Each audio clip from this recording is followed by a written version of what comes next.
우리 오늘 야고보서 2장 말씀을 통해서 하나님의 말씀을 같이 나누겠습니다. 우리가 지난 시간에 1장 부분을 통해서 이 경건한 삶에 대해서 같이 나누었죠. 경건이라는 것은 우리가 이제 많이 쓰는 단어는 아니지만 조금 우리가 많이 쓰는 용어로 바꿔서 나누면 쉬운 말로 얘기하면 이제 신앙생활이라는 말이에요. 사람은 자기가 믿는 바에 따라서 누구나 생활하죠. 그래서 자기가 믿는 바대로 사는 삶을 신앙생활, 그리고 경건이라고 하죠. 그래서 누구나 사실은 엄연히 말하면 신앙생활을 하고 있는 거죠. 자기가 믿는 바대로 살아가기 때문에 자기가 이제 신앙생활을 하고 있다고 생각할 수가 있는 거죠. 그런데 유난히 사람들은 신을 믿는 행위, 이 하나님을 믿는 행위가 단순히 종교 행위라고 여기기가 쉬운 거예요. 일주일에 한 번 나와서 예배드리고 또 몇 가지 종교 활동을 하면 자기가 하나님을 믿고 있다, 하나님을 믿는 생활을 하고 있다라고 자신을 여긴다라는 거죠. 그러나 야고보서는 이 하나님 앞에서 정결하고 더러움이 없는 경건에 대해서 이야기하고 있습니다. 하나님 앞에서 바른 신앙생활, 하나님을 믿는 바른 모습이 무엇인가에 대해서 얘기한다는 거죠. 하나님을 믿는다는 것, 하나님을 신앙한다는 것은 그저 단순히 몇 가지 종교 행위를 하는 것만으로는 충분하지 않다는 거예요. 야고보서가 우리에게 원하는 게 있죠. 우리의 성격을 바꾸고, 우리의 말을 바꾸고, 우리의 행동을 바꾸기를 원하는 거죠. 우리의 삶을 바꾸는 게 하나님을 믿는 삶의 모습이라는 거예요. 특별히 야고보는 지난 시간에 이 하나님을 믿는 삶의 모습에 대해서, 신앙생활에 대해서 세 가지를 얘기한다고 했어요.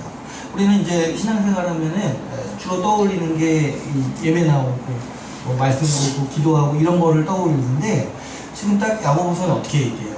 첫 번째로 말을 절제해야 된다. 그리고 두 번째로 어려운 지체를 도와야 된다. 세 번째로는 뭐예요? 새 속에 물들지 말아야 된다. 이 세 가지를 얘기하는 거예요. 우리는 보통 한국교회 이 교인들, 우리들의 모습을 보면은 이런 것들은 좀 열심히 있는 교인들이 하는 거라고 생각합니다. 그러나 그게 아니라 하나님을 믿는 신앙의 모습은 이런 거라는 거예요.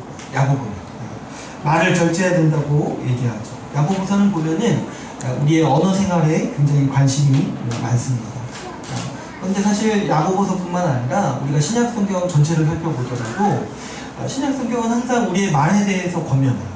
악한 말을 하지 말라고 얘기하고, 또 허무한 말을 하지 말라고 얘기하고, 또 더러운 말을 하지 말라고 하죠. 그리고 도리어 덕을 세우는 말을 하라고 부단히 많이 강조하는 모습들을 우리가 보게 됩니다.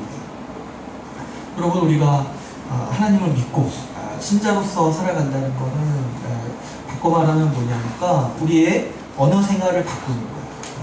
우리가 불신자로 있다가 신자로 바뀌면서, 변하면서 바뀌게 되는 게 뭐냐니까 우리의 언어 생활이 바뀌는 거라는 거죠. 우리가 하나님을 믿는 경건한 생활은 우리가 말을 할 때 이 말의 실수를 줄이고, 좀 우리가 할 수 있는 한 말을 통해서 덕을 세우는 일을 하는 거예요. 지난 시간에도 같이 나눴지만 사람의 말은 다른 사람에게 아주 지울 수 없는 상처를 주기도 하고 굉장히 아프게 하는 통로가 되기도 한다는 거죠. 그랬을 때 우리는 신자로서 우리의 말을, 우리의 언어를 잘 사용해서 지체나 다른 사람을 아프게 하기보다는 오히려 덕을 세우고, 오히려 선한 일을 하는데 우리의 말을 사용할 수가 있어야 하는 거죠. 여러분, 우리 신자의 말은요 아주 덕을 세우는 큰 능력을 줄 수가 있습니다. 우리 신자가 우리 지체에게 정말 위로가 되는 말을 할 수가 있고, 힘을 주는 말을 얼마든지 할 수가 있는 거예요. 그럴 때 그 말 한마디가 정말 능력이 있고 위력이 있는 거예요. 우리가 아무 생각 없이 정말 평소에 품고 있는 마음대로 정말 그 지체를 위해서 지나가는 말이라도 정말 위로의 말, 따뜻한 말 한마디가 그 사람에게 힘이 되고 정말 다시 일어설 수 있는 정말 원동력이 될 수 있는 것이죠. 그래서 우리가 신자로서 살아갈 때 우리는 좀 말을 배워야 된다. 좀 우리가 신자답게 말하는 법을 배우도록 힘써야 하는 거죠. 두 번째로 야고보는 이 고아와 과부를 환난 중에 돌보는 일이야말로 참된 경건의 모습, 하나님 앞에서 이 깨끗하고 정말 정결한 경건의 모습이라고 말하고 있습니다. 어려운 지체를 돕는 일은 하나님께서 하나님의 백성에게 원하시는 아주 최우선 과제입니다. 우리가 구약과 신약을 살펴볼 때 하나님은 그분의 백성에게 항상 원하셨던 게 뭐냐니까 너희 중에 가난한 자를 보살피고 너희 중에 어려운 자들을 돌보라고 말씀하셨어요. 하나님께서 우리를 교회로 부르시고 하나님 나라 백성으로 살아가게 하시는 이유도 그 뜻이 무엇에 있냐니까 우리가 서로의 어려움을 도우면서 살아가라고 우리를 교회로 부르신 거죠. 여러분, 우리가 하나님을 예배하고 그분을 믿으면서 살아가는 삶의 절정은 우리 삶이 우리 항상 어려운 지체를 도우면서 살아가는 그 삶에 있다는 거예요. 그래서 여러분, 우리가 이제 신자로 살아갈 때, 우리가 교회로 살아갈 때 제일 이제 허무한 게 뭐냐니까 좀 한 주를 돌아볼 때 너무 이번 한 주는 좀 나를 위해서만 산 것 같다는 느낌이 드는 거예요. 또 우리 인생을 돌아볼 때 좀 내가 지체를 위해서 뭘 했냐 하는 생각이 우리 가운데 불쑥불쑥 드는 거죠. 우리 신자에게는 이것만큼 이제 허무한 게 없는 거예요. 내가 좀 인생을 돌아보니까 너무 시간과 내 재정을 너무 나를 위해서만 쓴 것 같아요. 내가 나만 돌았는데 좀 너무 나를 위해서만 좀 시간을 낭비하고 내 재정을 좀 낭비한 것 같다. 이런 생각이 들 때 우리 심령이 그렇게 괴로운 것밖에 없는 거예요. 성령께서 우리 마음을 가지고 애통하시고 우리 마음 가운데 애통함이 생기는 거예요. 근데 반면에 어떻습니까? 우리가 좀 한 주를 살아갈 때 내가 지체를 위해서 뭔가 했다. 내가 지체를 위해서 기도하고 내가 지체를 돕기 위해서 뭔가 했다라는 생각이 들 때 그럴 때 우리가 삶의 보람을 느끼고 우리 인생이 허무하지 않구나. 내 인생이 정말 허무하게 내가 시간을 쓰지 않았구나. 이런 생각을 우리가 가지면서 살아갈 수 있는 거죠. 여러분, 우리가 주님께서 무엇을 하든지 주를 위해서 하라고 했는데 마찬가지로 우리는 무엇을 하든지 우리 지체를 생각하면서 하는 거예요. 우리가 일을 하고 우리가 무엇을 하든지 간에 좀 지체를 생각하면서 어떻게 좀 지체를 도울 수 있을지 항상 염두에 두고 살아가야 하는 거죠. 또 마지막으로 야고보서는 지난주 말씀을 통해서 이 세속에 물들지 말라고 권면했습니다. 성경이 보기에요. 하나님을 믿는 사람과 하나님을 믿지 않는 사람의 다른 점은요, 이 주일보다 평일에 드러나는 거예요. 뭐냐니까 세상의 가치관을 따라 살아가느냐 아니면 정말 하나님의 말씀을 따라서 살아가느냐에 따라서 드러나는 거예요. 그래서 그 사람이 신자냐 신자가 아니냐는 주일을 보면 알 수 있는 것도 물론 있지만 사실 그 사람의 평일을 보는 거예요. 평일에 어떤 가치관을 가지고 어떤 목적을 가지고 어떤 삶의 방식을 가지고 살아가느냐가 그 사람의 신앙이라는 거예요. 세상의 가치관이 아니라 하나님의 말씀을 따라 살아가기 때문에 신자는 삶의 목적이 다르고 삶의 방식이 다른 거죠. 그런데요, 우리 개인이요, 세상에 있으면서 세상에 물들지 않는 게 여간 힘든 일이 아니에요. 우리가 매일같이 TV와 매일같이 이런 매스미디어를 통해서 접하는 이 세상의 가치관들에 이런 것들을 구분하기도 굉장히 힘들고 또 영향을 안 받기가 굉장히 힘든 거예요. 또 어떻습니까? 우리가 어쩌다가 만나는 이 친구들의 자랑, 이런 이생의 자랑, 안목의 정욕들을 매일 마주대하다 보면은 우리도 흔들리고 어느새 그냥 세상의 길을 가는 것이 자연스럽게 우리에게 여겨지는 거죠. 그러므로 우리가 이 세속에 물들지 않기 위해서는 이 함께 십자가의 길을 가는 교회가 필요합니다. 우리가 함께 갈 때 이 길이 맞고 이 길이 정말 복된 길이라는 것을 우리가 확신할 수가 있는 거죠. 교회와 함께 살아가면서 이 십자가의 길을 가는 것, 이 세상을 분별하고 십자가의 길을 가는 게 옳다라고 확신할 수 있어야지만 우리가 세속에 물들지 않을 수가 있는 거죠. 이렇게 야고보는 이 참된 신앙이 무엇인가를 말할 때 우리의 삶이 바뀌어야 된다라고 말하고 있습니다. 우리 가운데 어떤 인식이 굉장히 강하냐면 우리는 믿음만 있으면 어떻게 살아도 괜찮다라는 인식이 굉장히 강해요. 일주일에 마음대로 살아도 주일에 한 번 교회 나오면 나는 괜찮다. 나는 경건한 사람이다. 나는 신앙생활을 하는 사람이라고 인식하는 경우가 굉장히 많다는 거죠. 그냥 마음대로 살아도 세상의 가치관을 그대로 따라 살지라도 나는 하나님을 믿는다라고 생각해버린다는 거예요. 우리가 모든 선택의 순간에 내 마음과 내 뜻대로 결정을 해버리는데 그래도 나는 하나님을 믿으니까 마지막에는 구원받을 거라고 여기는 게 오늘날 우리가 많이 가지고 있는 이 신앙의 모습이라는 거예요. 그러나 야고보는 이런 식의 믿음, 이런 식의 경건은 헛것이라고 우리에게 경고하고 있습니다. 여러분, 믿음은 삶이라는 거야. 우리는 우리의 삶을 하나님께 예배로 드리죠. 그러므로 하나님을 믿는 삶은 점점 잘하고 성숙해지는 삶이에요. 하나님을 믿는 사람이요 이전과 똑같이 살 수가 없다라고 야고보는 우리에게 지속적으로 말하고 있는 거죠. 하나님을 믿는 믿음은요, 하나님을 따라 사는 경건은 지속적으로 우리의 삶을 바꿔나갑니다.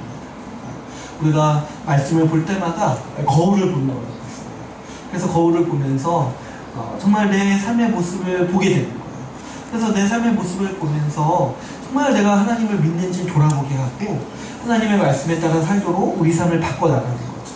그래서 신앙의 삶은 점점 자라는 것이고 점점 우리의 삶을 바꿔나가는 거예요. 우리가 야고보서 말씀을 읽다 보면 정말 우리의 삶의 모습을 거울처럼 보게 되죠. 또 이제 야고보서 말씀을 보다 보면은 내가 지금 어떻게 살고 있는지를 자주 생각합니다. 내가 지금 이렇게 살고 있는 게 정말 맞는지 돌아보게 되는 거죠.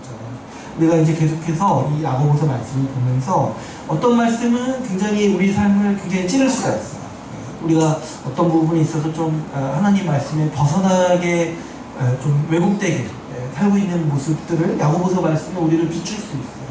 그러나 그때 낙담하지 말고 우리가 좀 가만히 앉아서 듣기만 하고 있지 말고 우리가 이 말씀에 맞춰서 우리 삶을 바꾸는 것이 우리가 이 야고보서를 보는 목적이고 하나님께서 우리에게 이 야고보서 말씀을 통해서 주시는 은혜라고 할 수가 있는 거죠. 오늘도 우리 야고보서 말씀은 우리에게 이 경건한 삶의 모습, 신자로서 사는 삶의 모습이 어떤 것인지를 또 새로운 주제로서 가르치고 있습니다.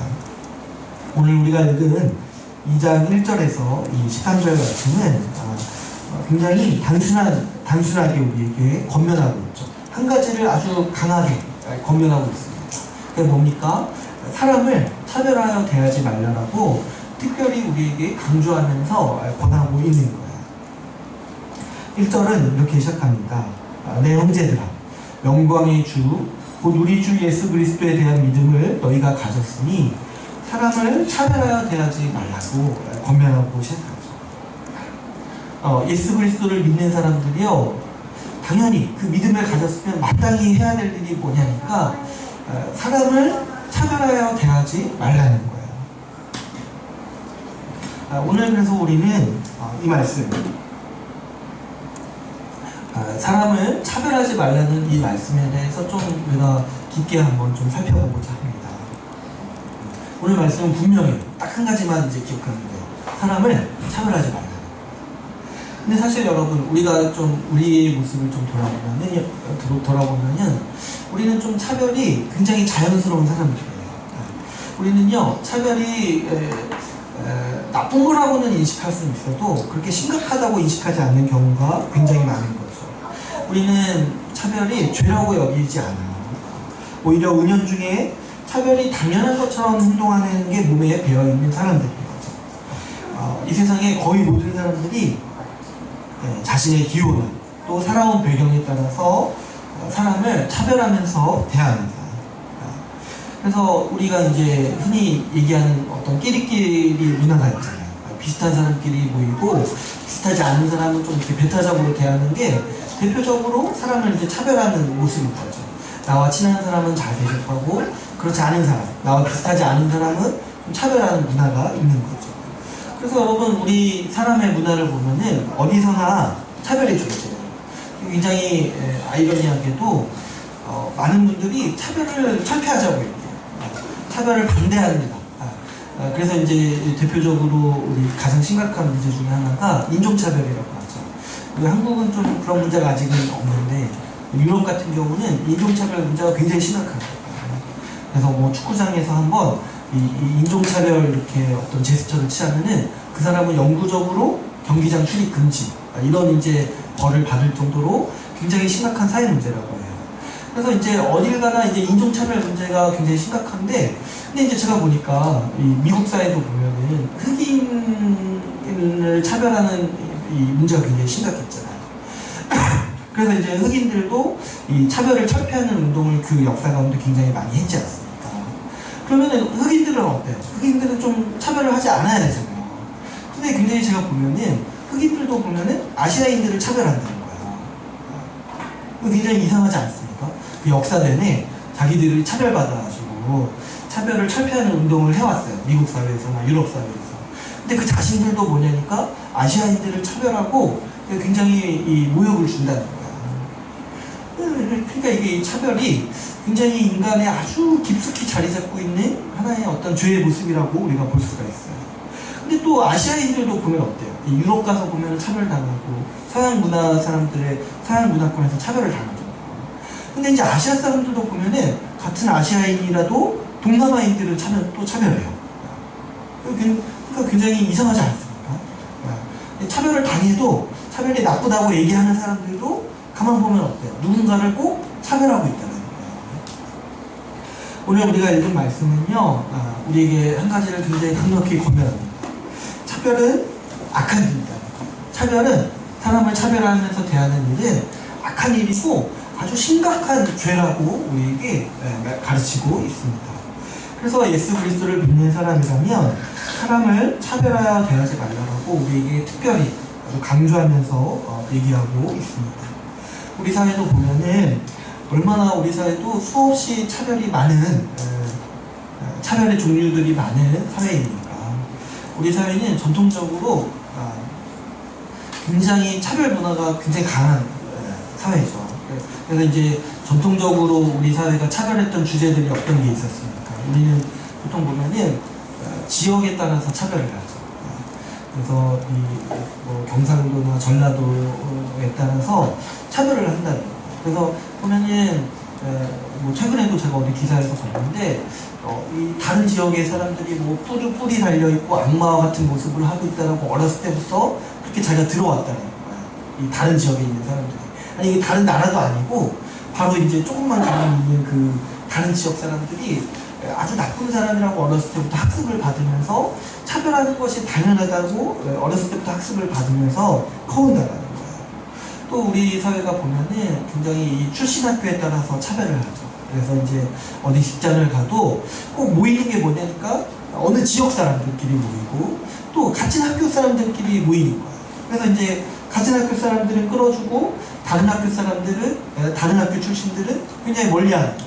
근데 제가 보면은 그 지역에 살 때, 그 학교에 다닐 때 그 사람을 몰랐어도 단순히 같은 학교, 같은 지역 출신이라는 이유만으로 그 사람을 오히려 우대하고 다른 사람들을 배격하는 게 굉장히 우리 한국 문화에서는 익숙해져 있는 문화라는 거죠. 심지어 제가 이렇게 교회에서 부교육자 생활을 할 때도 보면은 제가 이제 어디 가 있을 때 저한테 어디 지역 출신인가를 이제 물어봤던 분들도 있어요. 근데 그걸 제가 왜 물어보나 나중에 생각해 보니까 그 교회 문화가 그런 거였던 거예요. 그 지역 목회자들끼리 친하게 지내고 다른 지역 목회자들을 좀 이렇게 배척했던 문화가 있었던 거예요. 근데 굉장히 웃기지 않습니까? 저는 고향에서 태어나서 고향에서 한 1, 2년 살았나? 거의 못 살았는데 그 지역 출신이라는 이유만으로 차별하고 이 편을 가르는 문화가 굉장히 우리 가운데 익숙하게 심지어 보면은 교회 안에도 그런 게 들어오는 거예요. 그래서 어떤 교회를 가면은 여기는 정치적으로 이것만을 지지해야 합니다. 여기는 지역적으로 이 지역 사람들만 있어야 합니다. 이런 것들이 오늘날에 또 굉장히 우리 사회에 강하게 있는 것이죠. 또 요즘 사회를 보면은 요즘 이제 흘러가는 모습을 보면은 이 차별의 이 주제가 또 굉장히 전방위적으로 많이 등장하는 것을 볼 수 있어요. 요즘 이제 우리 사회 보면은 굉장히 그 이슈가 많이 되는 게 뭐가 있습니까? 이 여자와 남자가 서로 차별한다고 많이 싸우죠. 그래서 어딜 가나 뭐 때문에 보면은 남자가 여자를 차별한다 이런 주제를 항상 얘기하고, 남자도 보면 우리 사회가 남자가 불평등하다 이런 문제를 항상 제기하면서 여자와 남자가 서로 차별한다라고 서로 싸우죠. 또 그뿐만 아니라 뭐 인종, 이 소수자 인권 문제 이런 문제들이 우리 사회 전반에 걸쳐서 아주 뉴스만 있으면 아주 그냥 이런 문제도 끊임없이 싸우는 문화가 우리 가운데 들어가 있습니다. 또 어떤가요? 이 빈부격차에 대한 차별도 여전히 우리 가운데 있는 것을 보게 됩니다. 우리 사는 곳에 따라서 출신 지역뿐만 아니라 지금 어디 사냐, 지금 어느 아파트에 사냐에 따라서 서로를 차별하죠.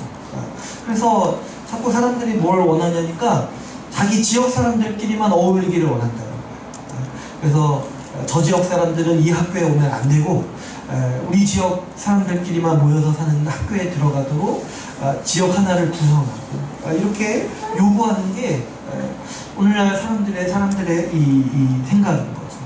또 요즘 보면은 제가 이제 신문기사에서 봤는데 요즘에 이제 학교에서 유행하는 게 뭐냐면 모르겠어요. 실제로 그렇게 하는지 모르겠는데 부모의 수입에 따라서 어울린다는 거예요. 부모의 수입이 얼마냐에 따라서 학생들끼리 계층이 나눠져 있고, 그래서 부모의 수입이 낮으면 그걸 또 비하하는 용어들이 학생들 사이에서도 유행한다고 합니다. 근데 이런 거 기사가 유행시킨 건지 실제로 있는 건지 잘 모르겠어요. 학교를 가본 적이 없어요. 근데 너무 악하지 않습니까? 이 학생들이 부모 수입에 따라서 어울린다는 거예요. 200 버는 사람은 200 버는 사람들끼리 어울리고 300 버는 사람은 300 버는 사람들끼리 어울리고 이런 악한 문화들이 우리 사회의 아주 모습이라는 거예요. 오늘 말씀에서도 보면은 이어지는 2절부터 말씀을 보면은 사람이 행하는 가장 흔한 차별을 예로 들어서 말합니다. 어떤 거예요? 이 부한 사람을 선대하고 가난한 사람을 하대하는 이 빈부의 격차에 따라서 사람을 차별하는 일에 대해서 야고보는 콕 집어서 얘기를 하죠.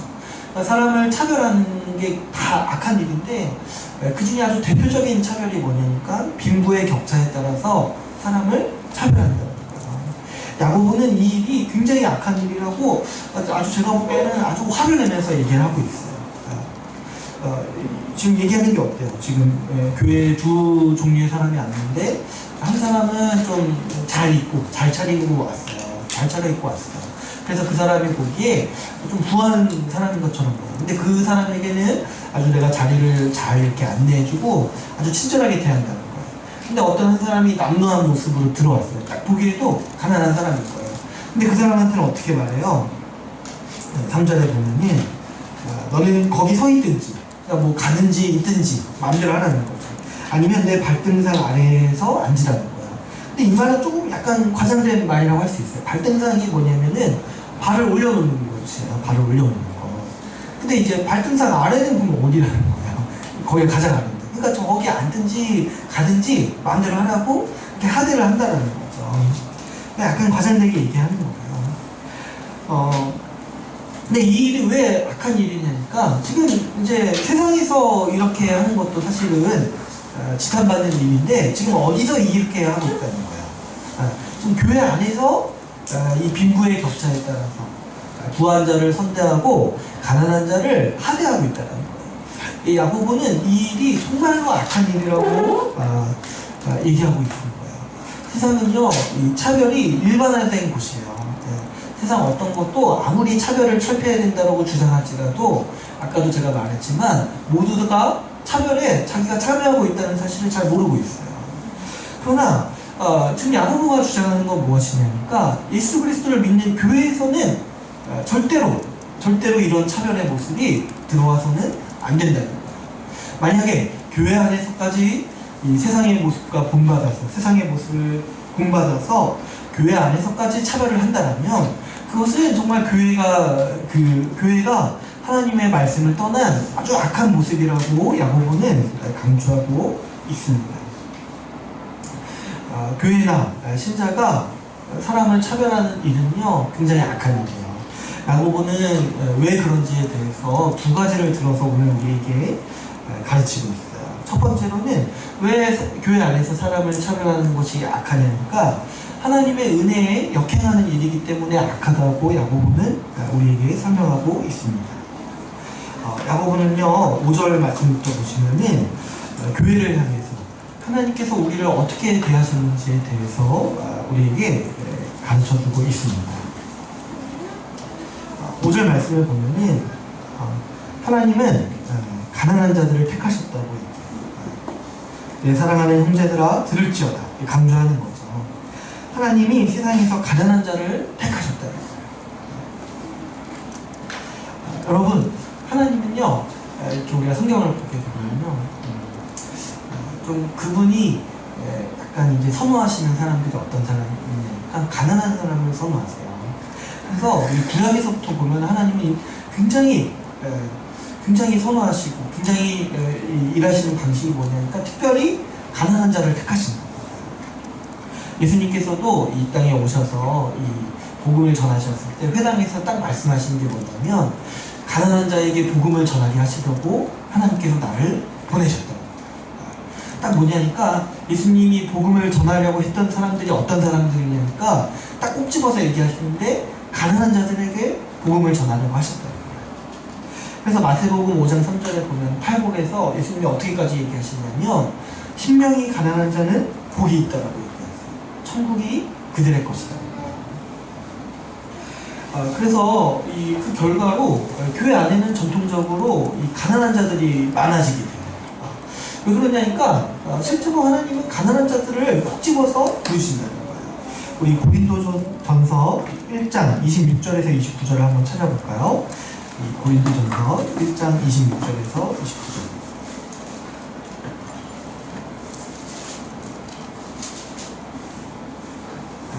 263쪽 제3전체 263쪽인데요. 고린도전서 1장 26절에서 29절 말씀 같이 한번 읽어보겠습니다. 같이 한번 읽어볼게요. 시작. 내가 너희를 조심하라. 세상에 지혜로운 자가 많지 아니하며 명한 자가 많지 아니하며 돈벌 좋은 자가 많지 아니하리라. 그러나 하나님께서 세상에 미련한 것들을 택하사 지혜 있는 자들을 부끄럽게 하려 하시고 세상에 약한 것들을 택하사 강한 것들을 부끄럽게 하려 하시며 하나님께서 세상에 주는 것들과 멸시 않는 것들과 없는 것들을 택하사 있는 것들을 빼하려 하시나니 이는 아무 육체도 하나님 앞에서 자랑하지 못하게 하려 하시니라. 하나님께서는 구약에서부터 신약까지 일을 했을 때 그분의 백성을 모으실 때 특별히 가난한 자들을 선대하시고 가난한 자들을 불러 모으셨어요. 그래서 사도 바울이 딱 교회를 보니까 어때요? 고린도 교회를 보고 이 교회의 모습을 보니까 딱 그 결과로서 뭐가 보이는 거예요? 너희들 중에 육체를 따라 지혜로운 자, 능한 자, 문벌 좋은 자, 부한 자가 많지 않다는 거예요. 다 세상에서 별볼일 없고 가난한 자들이 교회 안에 굉장히 많다는 거죠. 교회는 그래서 전통적으로 가난한 사람들이 많았습니다. 왜 그렇습니까? 이 고린도전서 말씀에서는 하나님께서 이렇게 하시는 이유에 대해서 얘기하죠. 하나님은 이 가난한 자들을 불러 모으셔서 정말 하나님만 의지하는 자들을 불러 모으셔서 그들을 부하게 하심으로써 이 세상의 부한 자들, 세상의 교만한 자들, 그런 사람들을 비웃으시고 그런 사람들의 교만을 꺾으시기 위해서 이렇게 하신다는 거예요. 아무 육체도 아무 사람도 자기 스스로의 능력을 자랑하지 못하게 하기 위해서 하나님은 일부러 가난한 자들을 택하시고 가난한 자들을 교회로 불러 모으신다는 거죠. 그래서 그들을 정말 귀하게 하시고 그들을 부하게 하셔서 하나님의 능력만으로 하나님의 능력으로 구원받게 하셔서 이 세상에 부하고 세상에 정말 교만하여서 하나님 없이 살아가는 자들을 정말 비웃으시고 정말 그들을 부끄럽게 하시려고 하나님은 이렇게 하신다는 거죠.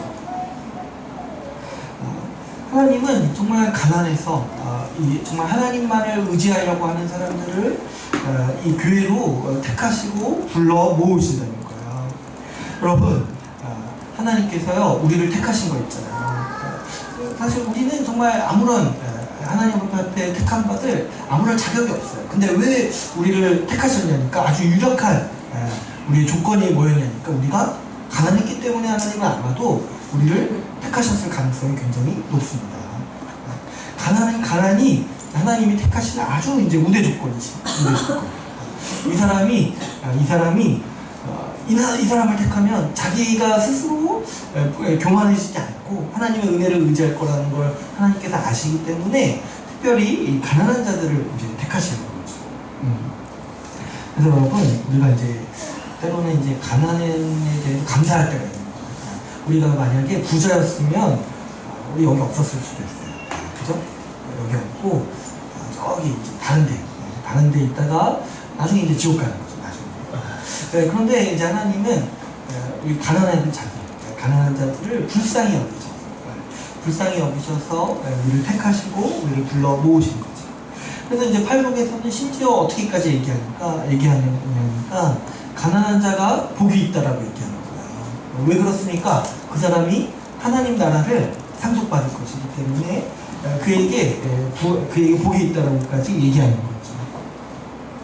여러분, 우리 모두가 실제로 사실 가난한 자예요. 실제로 가난한 자이기도 하고 실제로 우리 모두가 죄인으로서 하나님 앞에 가난합니다.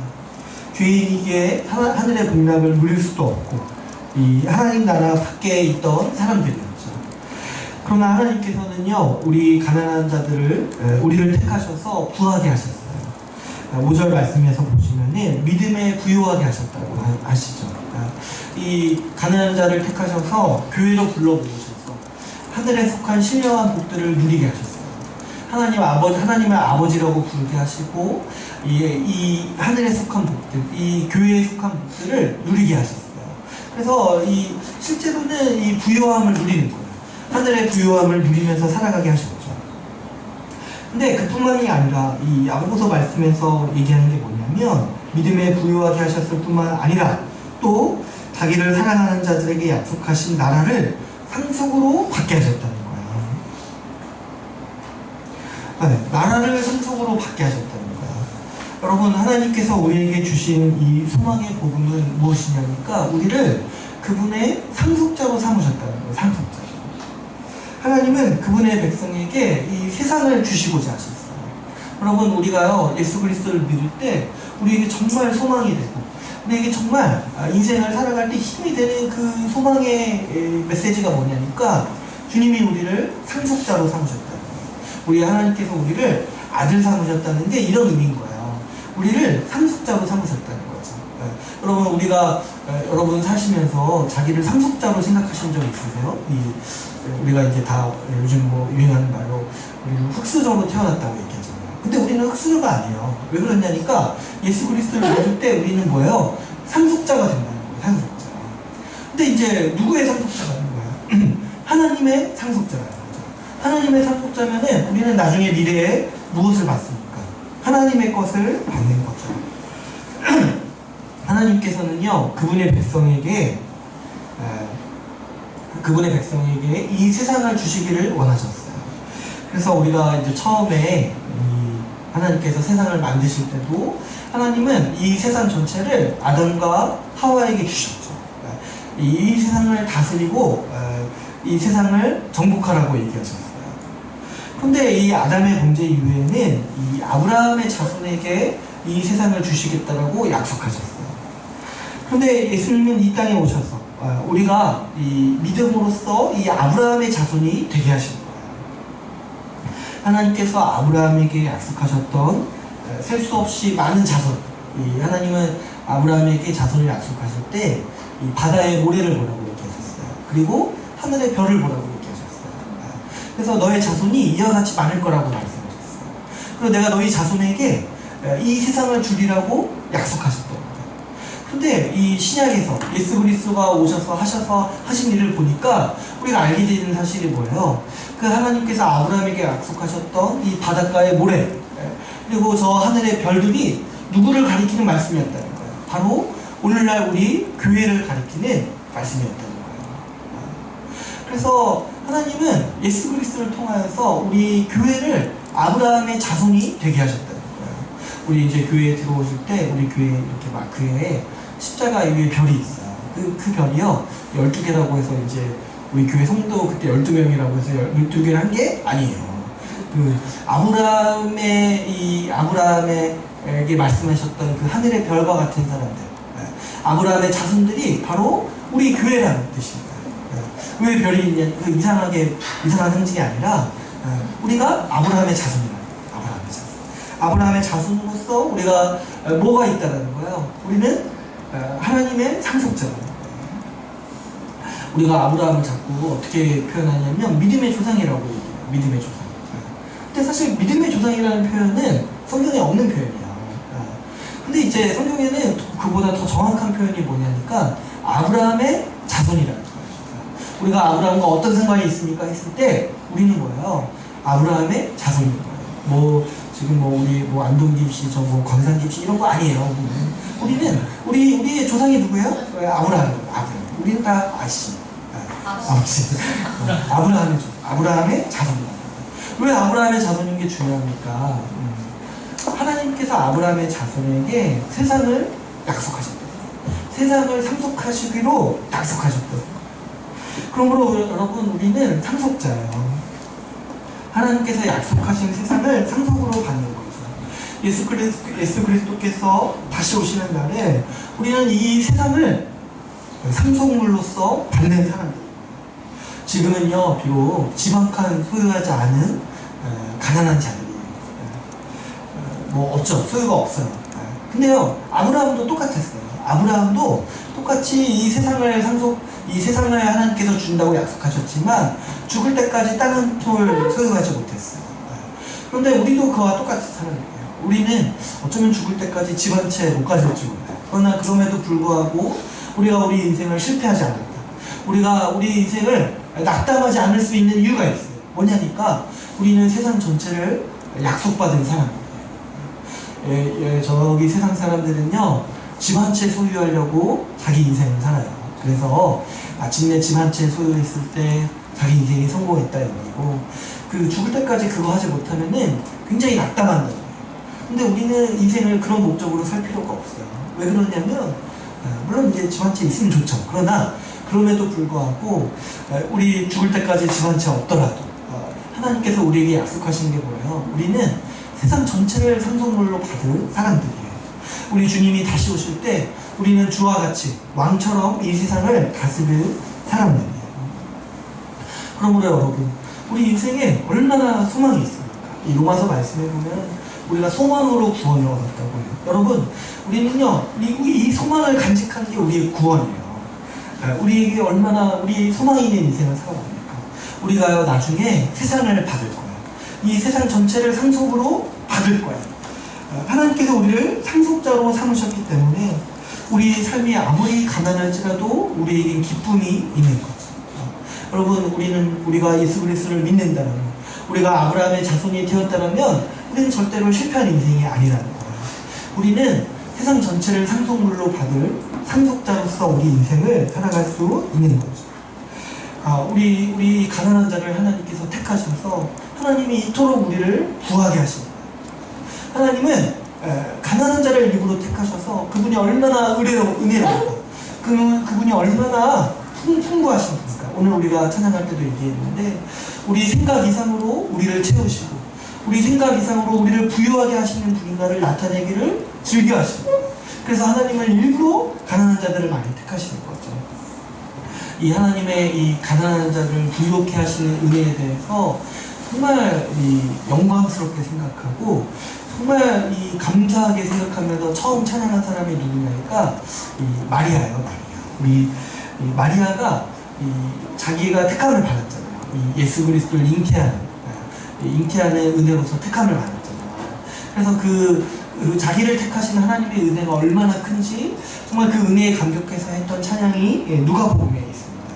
우리 누가복음을 한번 읽어볼까요? 누가복음 1장 46절, 53절 말씀을 한번 찾아보겠습니다. 누가복음 1장 46절에서 53절 말씀입니다.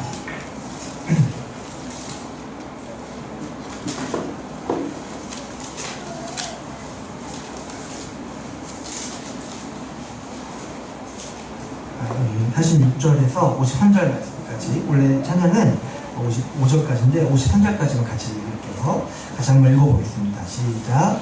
나에가 이르되 내 영혼이 주를 찬양하며 내 마음이 하나님의 구주를 기뻐하였으면 그의 영적의 인전함을 보셨습니다.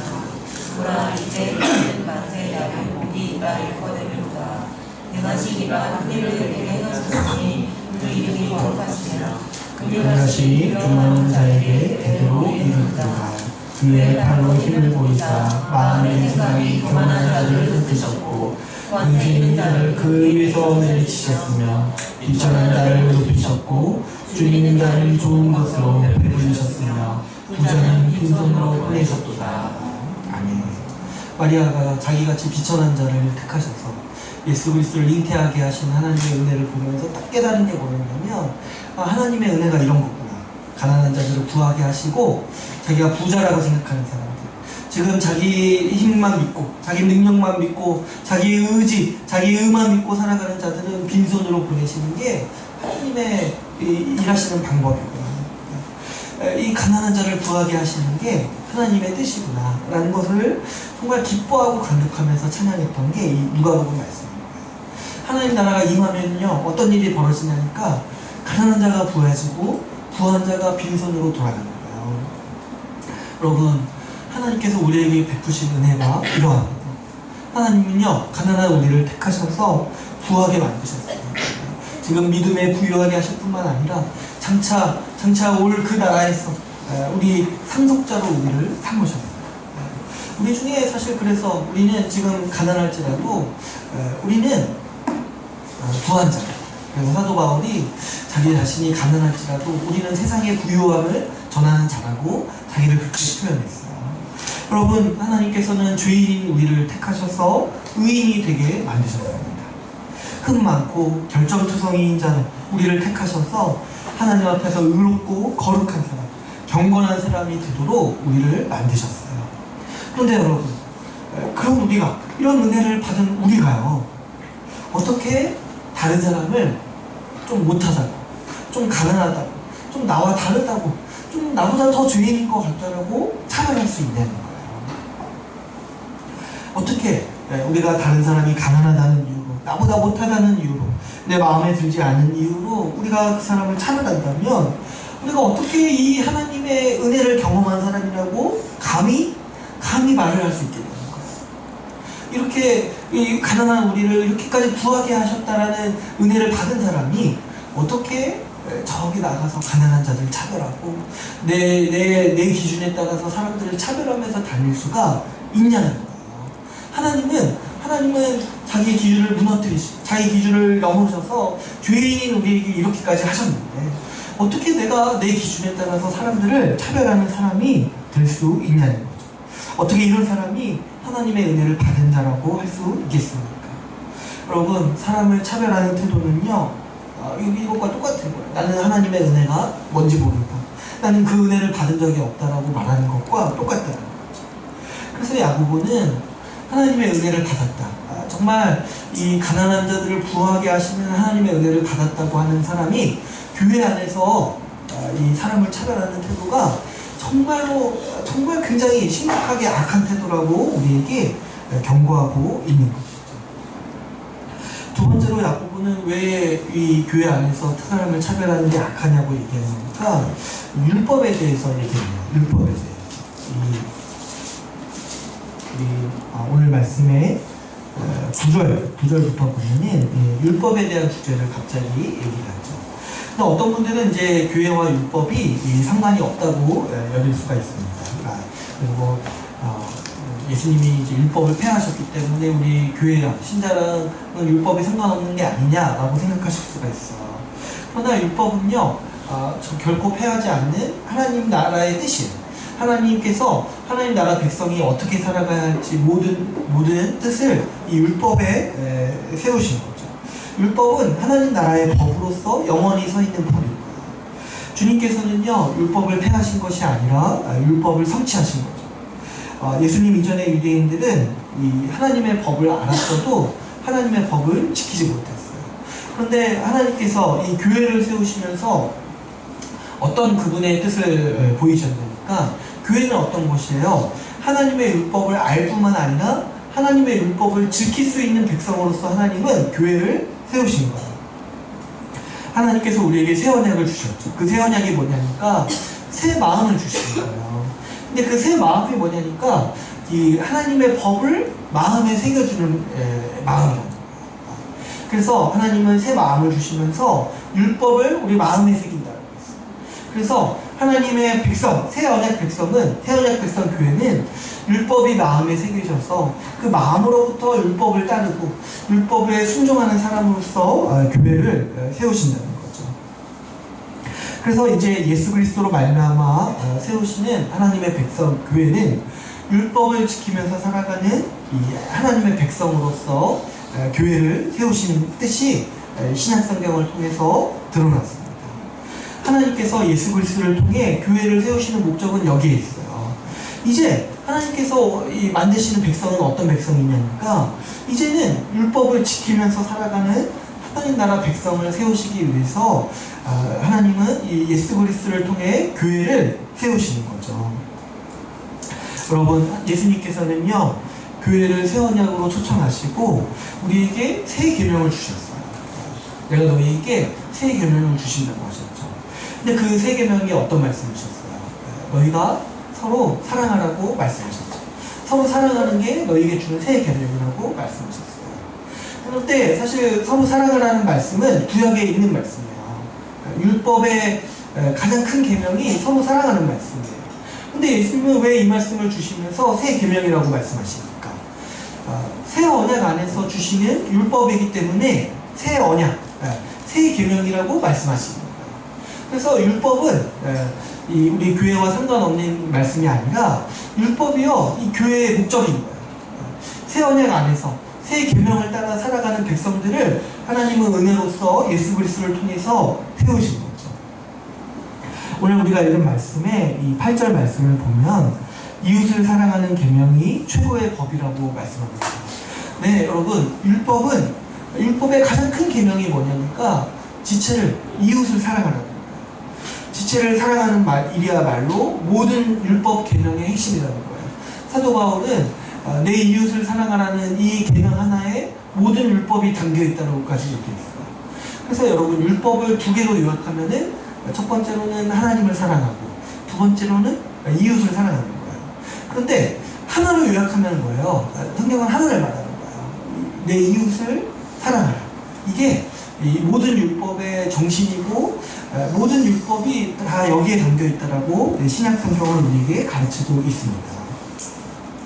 그런데 곧바로 9절에서 이제 야고보가 어떤 얘기를 하냐니까 9절에서 어떤 얘기를 해요? 너희가 사람을 차별하여 대하면 죄를 짓는 일이라고 말하죠. 율법이 너희를 범법자로 정죄한다는 거예요. 그러니까 지금 이 사람을 차별하는 죄의 심각성이요 지금 만만치가 않은 거예요. 율법이 너희를 범법자로 정죄한다는 거죠. 왜 여기서 사람을 차별하는 일이 율법에 의해서 정죄받는 일이라고 말합니까? 여러분, 지체를 사랑하는 게 최고의 율법이에요. 모든 율법의 정신이고 모든 율법이 이 계명 하나에 담겨 있어요. 지체를 사랑하는 거. 근데 반면에 사람을 차별하는 일이 뭐예요? 사람을 차별하는 일은 뭐냐니까 이 이웃을 사랑하는 것과 반대되는 일을 한다는 거예요. 사람을 차별한다는 건 뭐예요? 최고의 율법인 사람을 사랑하는 것에 정면으로 대적하는 일이라는 거예요. 그래서 사람을 차별한다는 거는 이 율법 전체를 아주 싸그리 무시하는 율법 전체를 정말 정면으로 반박하는 아주 최악의 범죄라는 거죠. 그래서 사람을 차별하는 자가 율법에 의해서 정죄를 받는다라고 야고보는 우리에게 강조하면서 얘기하는 것이죠. 10절에서 11절을 보면은 이 야고보는 특별히 여기서 강조하기 위해서 율법의 엄정한 기준에 대해서 말합니다. 율법은 하나를 어겨도 그 전체를 어긴 것과 같다라고 얘기해요. 그래서 율법의 엄격한 기준이 뭐냐니까 하나를 어겨도 전체 율법을 어긴 사람이 되는 거죠. 그래서 이런 얘기를 하는 거예요.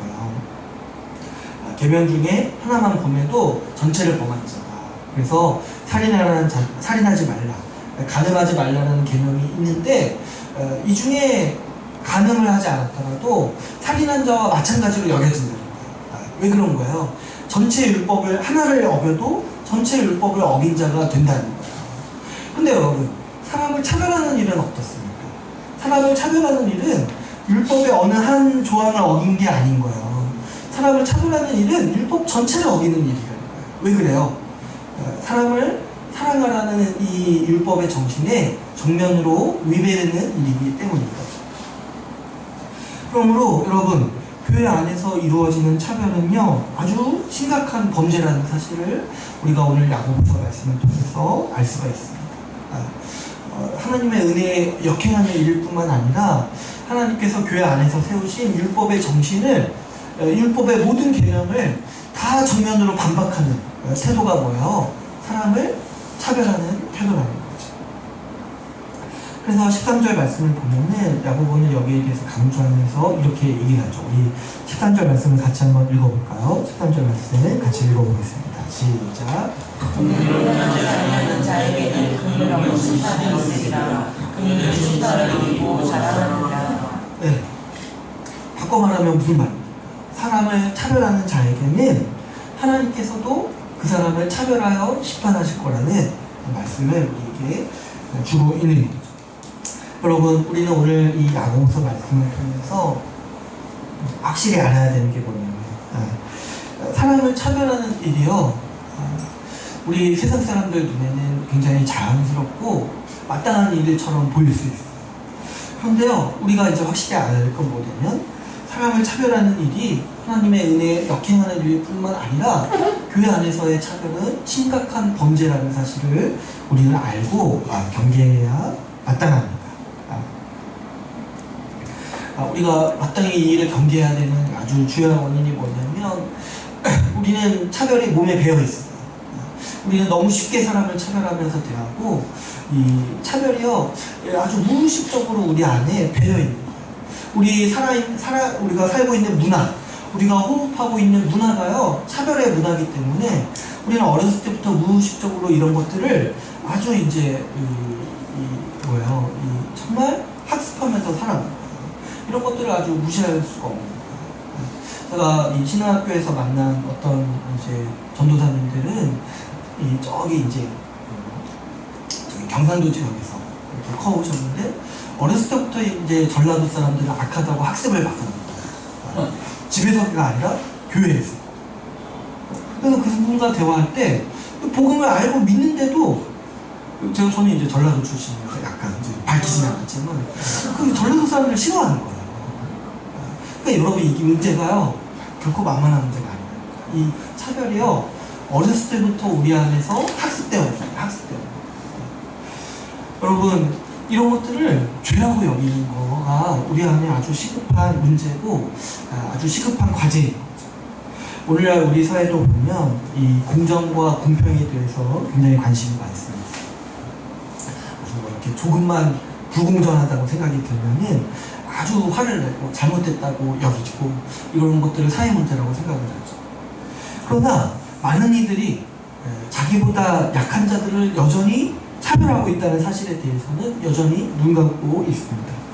외국인을 차별하고 가난한 자들과 그들의 자녀들을 차별하는 일들을 당연하다고 여기죠.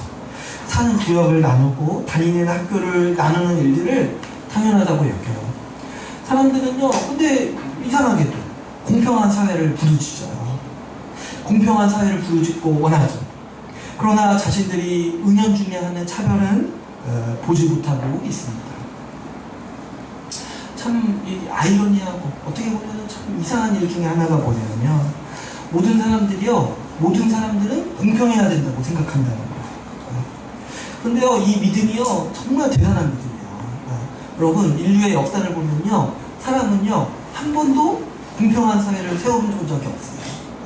다 차별을 용인하고 차별을 공고히 하는 사회를 세워왔어요. 근데 이상하게 오늘날 사는 사람들은 사람들이 공평해야 된다고 여겨요. 그걸 믿어요. 이게 정말요, 굉장한 믿음인 거예요. 한 번도 인류 역사에서 공평한 사회가 있었던 적이 없는데 사람이 공평해야 된다고 믿는 거죠. 더군다나 여러분, 이 사람들이요, 이 하나님을 믿지 않으면서 사람들이 공평해야 된다고 믿는 거는요, 굉장히 논리적으로 오류가 있어요.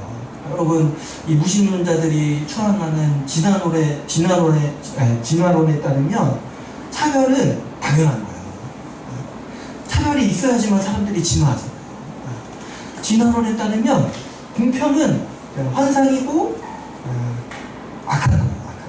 공평하기 때문에 사람들이 어때요? 진화를 알아야 하죠.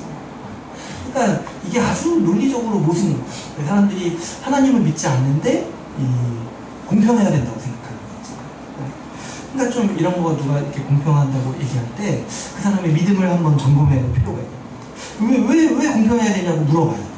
왜 공평해야 됩니까? 그랬을 때 여기에 대해서 일관된 대답을 할 수 있는 사람은 기독교인밖에 없어요. 왜 그렇습니까? 공평, 차별이 없는 사회는요, 하나님에 대한 믿음이 없이는 불가능한 논리이기 때문이죠.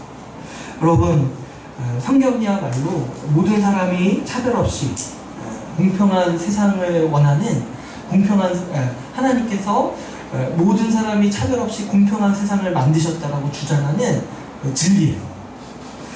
하나님은 세상을 만드실 때 모든 사람을 하나님의 형상으로 만드셨습니다. 우리 눈에 보기에 아무리 형편없는 사람이라 할지라도 그 사람이 차별받으면 안 되고 존귀 여겨야 하는 이유는 그 사람이 하나님의 형상으로 지음받았기 때문이죠.